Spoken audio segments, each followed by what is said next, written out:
Being on an airplane can be a nerve-wracking experience for a lot of people. Despite the fact that the odds of crashing is 1 to 11 million, there's always the fear of the plane crashing lingering in the back of your mind. While airplanes are considered pretty safe, there are airports that are the complete opposite of safe.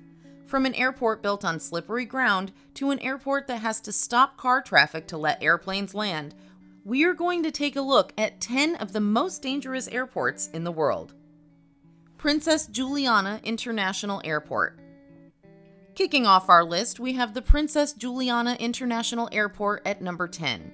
If you've been long enough on the internet, you probably have stumbled upon the pictures of an airplane that's flying near a crowd of people soaking up the sun on the beach.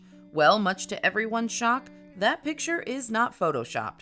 This airport is located on the Caribbean island of St. Martin near Maho Beach. What makes it so dangerous is the fact that it has a low-altitude flyover landing approach, so it comes as no surprise that there have been quite a few accidents as a result of the low-altitude flyover.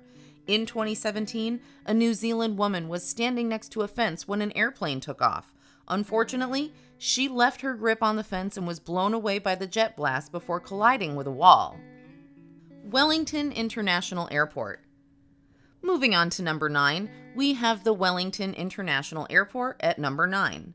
Located in the capital of New Zealand, this airport has a reputation that precedes it. While it's known for having one of the best terminals in the world, it's also known for being one of the scariest airports on Earth.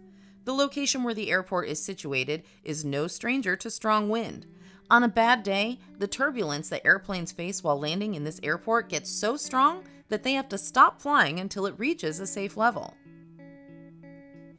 Gibraltar International Airport. Can you imagine casually driving on a busy street and suddenly finding a massive airplane flying towards you? This is a scenario that Gibraltar residents have to face every day. One of the main roads, called Winston Churchill Avenue, intersects with the runway and has to be closed whenever an airplane lands or departs. Thankfully, the road closed by barriers in advance before a plane is near, so there wouldn't be a possibility of a collision between the airplanes and ongoing traffic. Narsarsk Airport. Located in Greenland, we have the Narsarsk Airport at number 7. There's no doubt that the fjords in Greenland are one of the most breathtaking scenes you'll ever see, but looking at such a stunning view will be the last of your worries when you're an airplane that's landing in a mountainous landscape on a 6,000-foot runway. As if that already wasn't dangerous enough, the extreme turbulence and strong wind make it more challenging for the pilots to land safely.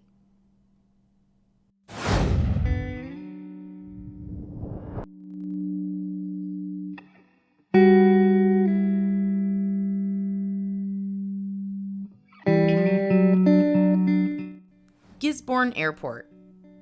Coming up at number 5, we have the Gisborne Airport. Located in New Zealand, this is yet another airport that intersects with traffic.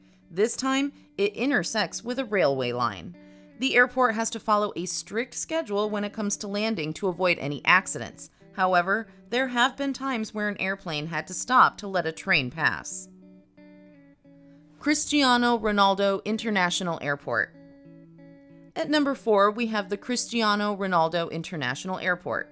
Named after the popular football player, this airport is located near the capital of Portugal, and it's one of the busiest in the country. It's notorious for having one of the shortest runways. In fact, it used to be so short that an airplane overran it by accident and crashed into the nearby beach. This incident took the lives of 131 people, but on the positive side, they decided to build an extension to the runway. However, because this airport is built on the side of a cliff, they were faced with the problem that there was no land to build this extension on. So they had to build pillars in order to build it. The length of the runway is not the only problem that this airport has. It's also prone to poor weather and strong wind. Tumen Airport. Up next at number 3, we have the Tumen Airport. The airport, which is located on the beautiful Tumen Island, is very limited in terms of size as a result of its surroundings.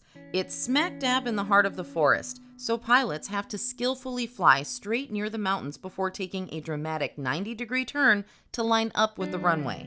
Additionally, pilots have to fly the plane at breakneck speed to be able to end safely without colliding with the cliffs at the end of the runway, nor fall into the waters. Perro Airport. Located in Bhutan, we have Perro Airport at number 2.